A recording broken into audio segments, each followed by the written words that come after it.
Well, we hot. We here. It's the RoundHouse RoundTable. It's me, Armani T, and we got B in the building. And we just here, just want to chat it and chop it up with you about UFC Vegas 63, Cater versus Arnold Allen. It was not what we expected. So we just gonna go straight through with it, but it was what I expected. I'm not gonna lie. Not the result, but the result. You know what I'm saying? Okay. You get me. All right. That's what my glow up in lightning. Hot year, something like lightning. This shit a hit on my psychic. She want me lick, I'm excited. See, I feel that's my business, and that's why I'm business minded. Need a push, get behind it. It's science, apply it. Worst come to worst, you tried it. Get it bad, get inspired. Shoot your shot, just the effort. I admire. You're high, it ain't looking for friends at this point. Oh my God, my circle is smaller than the point.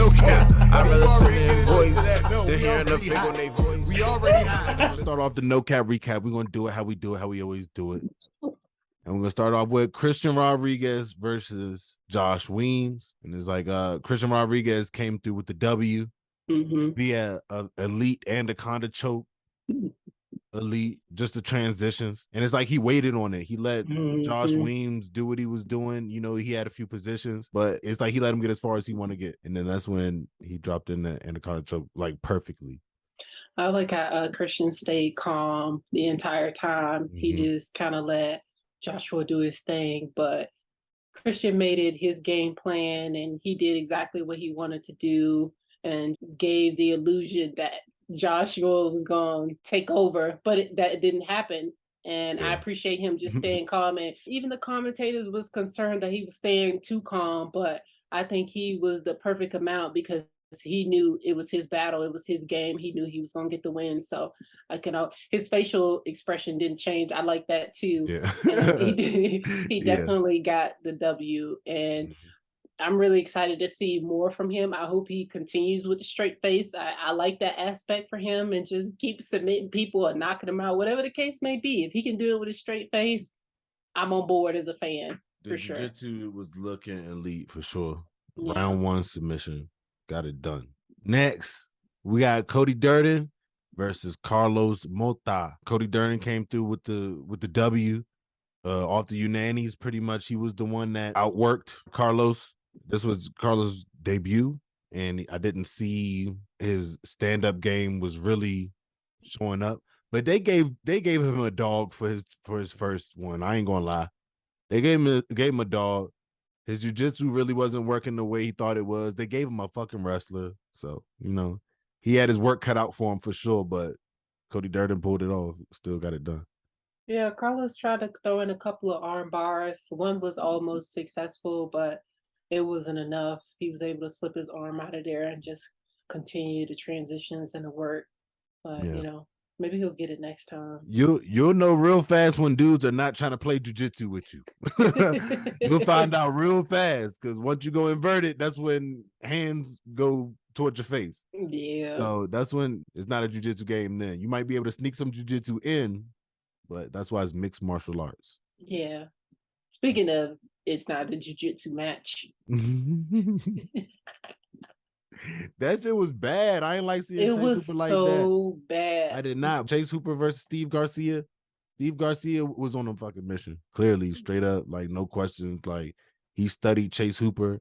He did not come to play with him. He did not come to dance around and let him pull guard and do all that Imanari rolls. He's not taking none of that. He was stand up. Yes. And every time he dropped Chase Hooper, he gave him the notion, stay your bitch ass back up. And that's how he was treating him. But Chase Hooper, like being a damn dog, like was standing up, and it wasn't like, to me, I ain't see no fear in his eyes every time he stood up. So Chase Hooper's a dog still, but met his fucking match. I don't know what type of boxing coaches you need right now, Chase Hooper, because that just exploited like a wild part of your game that needs to be addressed. I don't know if Steve Garcia just got the power, but he made Chase Hooper's face purple within seconds. So it was just like, I don't know. I knew Chase Hooper wasn't going to be able to do the same thing he did last time, because every time he grabbed a hold of his opponent, he would just drop to the ground.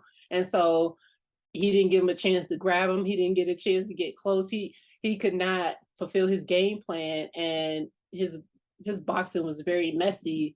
I don't know if that was from the punches. That might have been what it was. He was still dazed trying to punch in his face. I think it was just the boxing. It was just it was a clear domination difference. It's just a clear difference. It's like, dang, like, I wonder if Chase Hooper, like, am I supposed to be here? Is it, am I just not enough to be here? Type like, yeah. It was that bad. I wouldn't know. I wouldn't say that. I just say, like, Chase Hooper's still young, and at this time, like, I think he was on a little run for a second, but now it's just like trying to go back to the drawing board. Jiu-jitsu is nice and that's cool. You in the featherweight division, you see your competition, you got to get your hands up. Yeah, it's mixed martial arts, not just his jiu-jitsu is good. He has good jiu-jitsu. Not just jiu-jitsu, not that's just what I'm saying, wrestling, boxing. Not just boxing. You need a combination, and I think a lot of people are going to continue to get exposed. Like, yeah, you have a specialty, but if you're not developing your game to be well-rounded, you're not going to last long. Like, you may have a couple of people you able to run through, but that's not going to work for everybody, because there are athletes coming in as mixed martial artists, not a specialty in one specific area like you saw in the older generation, but they're working on everything. And so you have to keep that in mind as you continue to want to be in the UFC and want to be an athlete and continue to fight. You have to think about what can you do to make your game well-rounded. You can't just stick to tunnel vision in one specific thing, because that's not going to work for you. You need more weapons in your arsenal. And I say that every time. You need that. Yeah. I don't know. I think some guys plan on surviving like the old school way, thinking they're going to like it's not going to pull work off like 12-0 run off of just doing jiu-jitsu or just pulling guard or something. I don't know. I don't get it. But not just pulling guard. Speaking of, because that's what it be a lot of times. Like when guys are like more skinny and have a smaller frame, they like to do stuff like that, like pull guard. Jiu-jitsu. Speaking of jiu-jitsu, next, Joseph Holmes versus Ji-Young Park, and this was a round 2 submission. Ji-Young Park got a rear naked choke. Yeah, flatten his ass out. Yeah, and it's almost like that. It's almost like he wanted to stop early. Joseph Holmes wanted to stop early. Like he was already ready to tap earlier, like a few seconds prior to that. Yeah, because he already worked from his back previously. To me, it seemed like fatigue set in, and it's just like he got tired. And whenever there is a lineup to where you have a taller fighter and a perfect center of gravity partner, it's going to be difficult once they are able to close that distance. And I think Joseph did a terrible job of not keeping the distance. He let him get way too close. Like, you're long. Yeah. You could have kept him at distance, and I think that's where he failed tremendously. But Park was relentless. Yeah, Park was relentless. Once he got his back, he made sure he stayed there. He did all the right things. So I can't take anything away from him. But Joseph, you got to get back in the gym. And Ji-Young Park did everything right for sure. Closed the distance, got close, took his back, and flattened him out. Yeah. And Joseph Holmes was on the hands. He was being successful. Yeah. He was sticking with the jab, and that's when he stopped slowing down with the jab. And I don't know. It just looked like it was just hard for him to put something together. I don't remember seeing too many feet, but it was just, I don't know. It was just a hard match. And maybe it was just the pressure of Ji-Young Park. Maybe we just, low key, not giving him his shine for being dominant and moving forward and imposing his will. So shout out to Ji-Young Park on getting the W. Yeah, he did a great job of imposing. Yeah. Round 2, rear naked choke. It was elite too. Next, speaking of elite, Andre Arlovsky versus Marcos de Lima. And this one went to Marcos de Lima. Got the first round, but this was another one. Another rear naked choke. Speaking of elite, he was cranking on that man's neck. He was like, I'm gonna get this regardless if you like it or not. If it's sideways, he was cranking on his face. He's like, I'm not about to play with this dude. I need to get him out here early. And it worked. He got him to the ground. What he had, like 20 or 30 pounds on him. So he could not get this man off of him. Like the weight difference. He did everything he was supposed to do to get this W. And Arlovsky, like, he see this as like, all right, another notch. All right, when's my next fight? Like he not 40 something. Like good Lord, and he's still trying to fight. Marcos de Lima is now starting to see they got to realize that this man is a problem now. Not now, but just based off of this W alone, that he's relentless, and it looks like his cardio is good from his past fights as well. Seeing him be gassed and still throwing the way at the rate that he was throwing, so it's like he's one of those ones now that's coming up. And Andrei Arlovsky, he still wants to fight. This one was definitely bad, even when they were on the hands.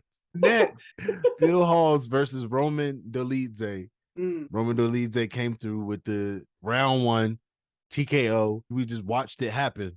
With the heel hook, and his leg got messed up, and you can tell by the way he was walking after it was doomed.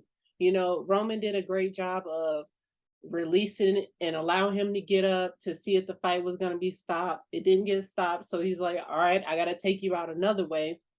And the KOs came, but he couldn't even stand on his own 2 feet, and it was just sad. Another injury to end the fight sooner than it would have on the heel hook, because that thing popped. It was bad. I hope he doesn't have too long of a recovery before, you know, he's able to come back. But there seems to be a lot of injuries happening, unfortunately. So, you know, it's important to take care of yourself. Health is wealth. And absolutely. I know that, like, this is your job to show up and win fights. You can't win fights if you're not healthy. Yeah, you can't win fights if you're not healthy. Maybe it was the adrenaline. He didn't feel it. He probably didn't think it was bad. I don't know what the case may be. I don't want to discredit Roman Dolidze for his efforts, because his jiu-jitsu on the ground is elite. Yeah. And he put Phil Hawes in a bad spot where Phil Hawes had to pretty much go into survival mode and rip his leg out. Yeah. And hurt himself. Yes. So, you know, he did the right thing. Roman Dolidze was being technical, and then he caught him while he was wounded. Phil Hawes, he tried to stand up and withstand it, but Roman Dolidze, he came through with bad intentions. He like, if you're gonna stand up, then he gonna have to take you down or put you out. That's what he was saying, and that makes sense. Like 100%. That's understandable. Yeah, it's understandable. 100%. He did what he needed to do. If you say you all right, you all right. Yeah, you gotta have that killer instinct to finish the fight. So next, Dustin Jacoby versus Khalil Roundtree Jr. And this went to Khalil Roundtree. A little confused about it, but I know Dustin Jacoby, he was probably landing more little pop shots, and Khalil Roundtree seemed like he was landing more significant strikes. Khalil Roundtree got the W. Split decision. Yep. Split decision. So that was the Khalil Roundtree. This one was confusing. This was one of those ones.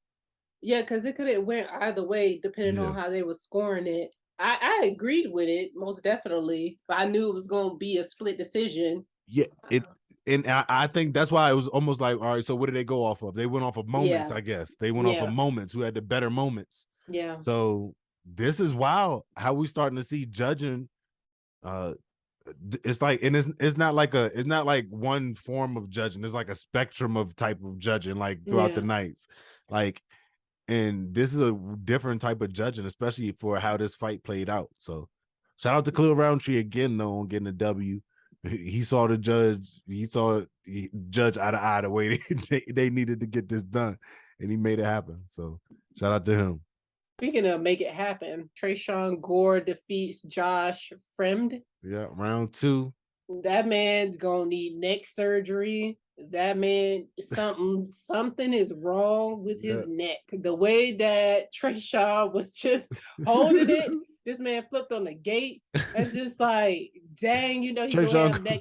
He didn't let go. He was determined to get the win and get that choke. Yeah, and just damn. Trayshawn Gore won by take his damn neck off.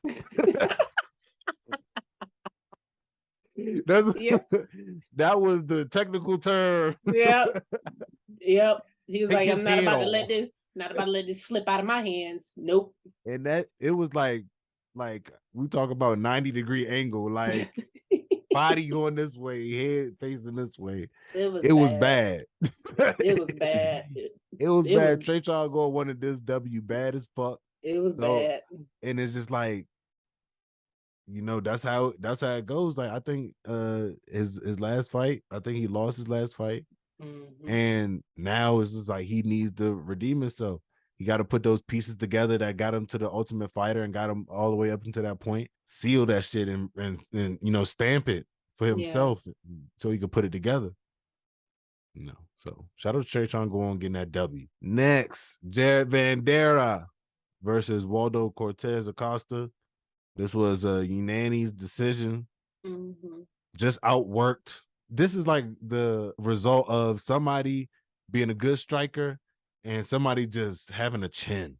Like just being on the other end and having a chin. This one was a hard-fought battle. Shout out to Waldo Acosta. Jared Vanderaa was really getting tagged a lot. But Jared did a great job of those leg kicks. You can see that Waldo was having issues even in the first round. He started limping on his leg and he started doing, his warrior outcry. Just, I don't know. Waldo was doing a little bit too much showboating for me to be barely getting by for the win. And he got to do a better job of addressing those leg kicks because I can bet you that his next opponent is going to keep taking those legs out because he didn't check a lot of those, but you notice that it was definitely affecting him even from round one. So he worked hard and fought through it. I know he was icing his legs the next day and just, hating life with his legs, but you got to check those kicks and, stay focused because your next opponent may knock you out with all that showboating that you were doing. And, just staying focused and I know you're trying to get the crowd engaged and get your fans rating up, but you also got to get your wins up as well too, because that's your job is to win. So and to show up. They try to do their own version of what they see in their head.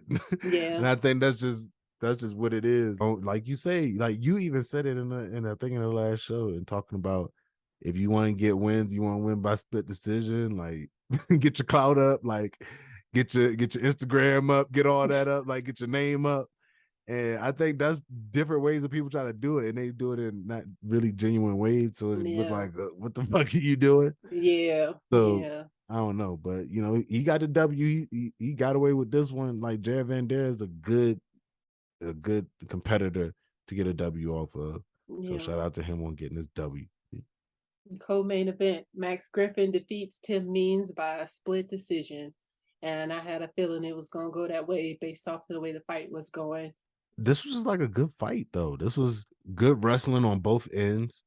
But it just seemed like Tim Means was trying to squeak out more at the end, but Max Griffin did just enough throughout every round to secure it. And Tim Means was definitely giving them shots, and Max Griffin's chin was tested. And both of their chin was tested for sure. Absolutely.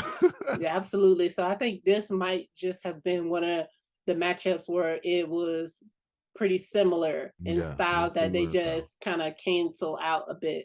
Yeah. So. But shout out to Max Griffin. Like, I like to see him get big W's like this. Like, they put him up against Tim Means. Like, this is a good W. And it's just like, I want to see what he do next. Like, I like seeing him. The braids was looking good the entire time. Even after the interview, the braids are still looking fresh. They're still looking what I'm saying? I can always appreciate that. Shout out to the hairstylist. You are important. Yes, the artist. The artist, yes. Shout out to Max Griffin on a W.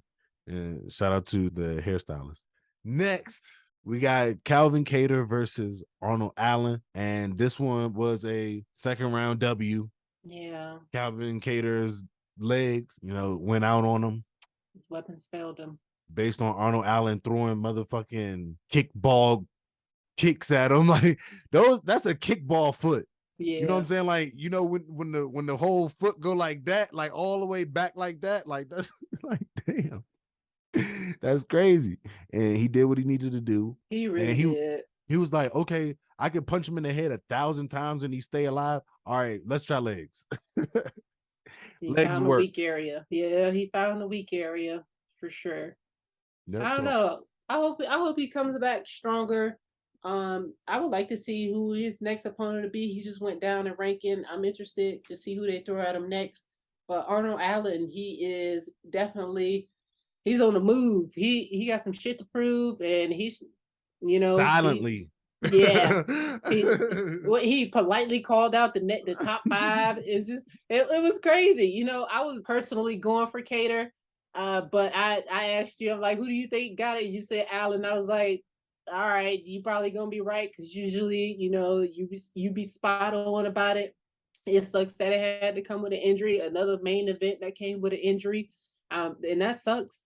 But who gonna stop this man? He on a winning streak. But let's not dismiss, like, the first round was complete domination. Like, Arnold Allen was touching him whenever he wanted to touch him. Yeah. He was touching him bad. Yeah. So it's just like, like we know what it was. Calvin Kattar knew what it was. Yeah. So it's just like, I don't think he like looking for a rematch at all right now. He's gonna go back to the drawing board. And that's my thing with their gym. It kind of bothers me, like with him and Rob Font. It's like they get so in their unit to like their own detriment sometimes. Like Calvin Kattar stepped out and went to the PI more and started, I guess they started working with, I don't know if he started working with different people or he just worked at a different location, but I don't know if it's just scenery or if it's just some people in training that maybe you should, add some new things to y'all's camp, especially if y'all are down there in Massachusetts. Like, that's a small area and there's not a lot of people around. Y'all got to travel so far to go get hands on other bodies, just to train. And I just think that you guys are shelled in a lot. And y'all probably, and it maybe could be like not ego driven, but like pride driven of like, it's our team. Like, we don't fuck with nobody. But I think maybe it's time to outsource a little bit. And it's just like specifically, I see it from y'all camp. So just throwing that out there, like to y'all's camp. I think it's the Cartel, Rob Font, all y'all. Like, shout out Arnold Allen on the W. Keep going up. Yeah. Keep going up. I'm excited to see who he goes against next because he just like quietly moving through the division because he's not one of those people that's just obnoxious with his words. Yeah. He let the fighting speak for itself, and I can always appreciate a fighter like that. So, you gained another fan, Arnold Allen, for sure. Yeah, I could like him against like Brian Ortega. Brian Ortega's asking Khabib to train him. He sent it out in the tweet. Everybody want Khabib. The Khabib camp. Khabib only opening it to Muslims. Muslims. So that's what y'all don't know. That's what you do not know. Y'all didn't see that part. So hey, but some people gonna shoot their shot. They gonna try. Hey, shoot it. Nah, Brian Ortega, one of them dudes to come out of nowhere, be like, no, but I am Muslim. Nah, nigga, no. But that was the no cap recap for UFC Vegas 63. We made that last way longer than it was supposed to. That's because we ended up talking about Arnold Allen and his, sneakily moving through the division. But that call out was just so awesome. And I really can appreciate a fighter who let their work speak for themselves rather than just like trying to call people out and start trouble for no reason and just be an issue just to get the clout up, just to get the pay-per-views. Like, that's some bullshit and that's some hoe shit. Like, if you just doing it just for that time frame. It shines. Yeah, it shines. Yeah, so just like that's what I'm saying. So it's like he really gained another fan. Like, I can appreciate him. I really can as a fighter. So like, I really want to know. Like Kobe Covington, the least resistant. Like, let me be a piece of shit. Let me be mean and talk all this wild shit to everybody and be a person that I'm really not. All right, or maybe that he really is. But that's what I'm saying. Though. He's so good. He's so good. And he just gets there just to that point every single time. And I think that's because of him not being pure and him just trying to like do it for the he's not doing it. It's the reasons why his why. And I get that. Weird. I get that, but I would tell you one thing. I would definitely watch a Kobe Covington press conference over anybody else because I know it's going to be entertaining. And even with the fights, like, I know he's a good fighter, but like, would I invest in him? No, I wouldn't. I'd watch him, but it's not like you got a fan in me. That's not the case at all. It's just entertainment. Yeah, it's just entertaining, and it's just like, I won't be on the lookout for you, and it's just like, depending on who you fighting, it's just I may not watch your fight because you are a piece of shit. Yeah, but that's what I'm saying. People are gonna watch a car crash and burn. Yes. people Yes. want to watch that. So that's why I think that, like, yeah. And that's the beautiful part about it, which separates him from different people, is that he actually is a great fighter. It's just the fact that his person side won't allow him to be great. You know what I mean? That's the scary part sometimes. And fucking people over, like especially the people that help him get to the pivotal moments in his life. That's kind of messed up too. And you just don't do that because karma's real, Same thing with Jorge too. That's why I think that Jorge was kind of in the same spot. Get shown so close to your face, which you can get, but that's when you don't get it because of those impurities and how you went about it. I think that's a thing. Yeah, that's why he started his own ventures and starting his own fighting league. That's some smart. Yeah, that's some smart moving right there. But I can't even deny that. That's some great business right there. That's just phenomenal. And it depends on how you deal with your fighters, how you treat these fighters now. Yeah, he was always talking about Dana not taking care of fighters and stuff.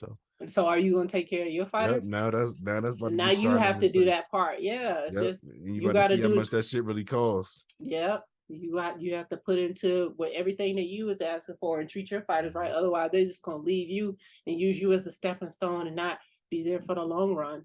So I hope it works out for him. I wonder who he gonna fight next. But I saw a lot of back and forth saying, oh, now he want to fight Leon Edwards, but he didn't want to fight him before he had the title shot. It's like, no, you're not guaranteed a title shot just because of your name.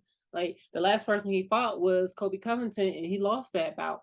So it's just like that entitlement with some of these fighters is a real thing. It's just, you think because of your name, you're supposed to be automatic to get these things. For example, Conor McGregor. People are starting to point out that he hasn't won a fight in the last couple of years, but people are still waiting anxiously on his return and how he's degraded. Like, no, he's a has-been, unfortunately, like a lot of those fighters, and their styles wouldn't make it in today because everybody is coming in well-rounded and not with just a specialty. Yeah, I think the people who like started watching UFC later, they see like how not really lackluster Conor is, but like how normal he is. Because at that time when he first came out, like that was like, it was a big thing, somebody coming out with a wide stance and sparking people in the first round. Like that wasn't really like frequent. Yeah. And all it took was I think it just took one person. Like Conor just happened to be that first person that happened to have like good boxing. Yeah. And talk shit. That was it too. Because people didn't really talk shit. John Jones was talking shit, but he wasn't going like Conor, and he didn't have Conor's complexion. You know what I'm saying?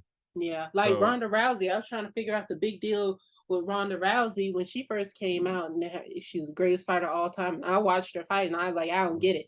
But it was the playing field not being leveled out, the beginning of a new entity. So now you're trying to draw in people, and the good people still fighting for scraps at that time. Yeah, so people didn't make that transition, and so I think that plays a lot into it. And now, like, I think you're starting to see much more the well-rounded people. And if you notice, like, people can't keep their belts for a long time because of the frequent increase of fighters, and getting better and better. People are getting better and better. And so it's just you always have to step your game up, and if you're not constantly evolving, you're going to be left behind. And I hate to say it, but I don't think Khabib would have been undefeated in this time frame. There's no way. Islam is like a perfect evolution of Khabib. I think he would have ended up running into or trying to go for his double belt, and then going after Kamaru and losing. I think that's what would have happened that way. Yeah, like because those guys were not close to him. Like even like Oliveira, I don't know about that. I don't know about Oliveira being able to beat Khabib because the same situation. They're sure they have surety with wrestling. Like when not Cosmo, but Makhachev actually had boxing with his. So Khabib ain't really had boxing. He had wild overhands. Yeah. And Cosmo, Islam, both of them have really good boxing. Yeah, So, I would like to see them together. I would like to see them fight each other, or just, but I think Islam is a great evolution of Khabib. Khabib in itself would not make it in today at the UFC being undefeated. And I think that's why he's like, I'm not interested in coming back or doing anything remotely close to losing my undefeatedness. I'll train the upcoming people. That's what I will do. And then he'll have to eventually fight Makhachev. Do you really want that? And that's not what Khabib wants because, I don't know. I think even right. We here. Make sure y'all go check us out on Spotify, Apple, Amazon, all the streaming platforms, Instagram, Twitter. We always talking shit on there. Nope, you, not we. Nope. We always talking shit on there. Not we. YouTube, anywhere. Hit us up. Comments. We rocking with it all. It's the RoundHouse RoundTable. Armani rocking with it. It's the RoundHouse RoundTable. It's me and Armani T. It's B in the building. And we out of here. That's why I use the heat as a sword. Cause keep the peace is important. They go keys for you. Say please. That's one, please. Don't need. No one, that's two, please. Don't leave. That's 3, 4. If you do.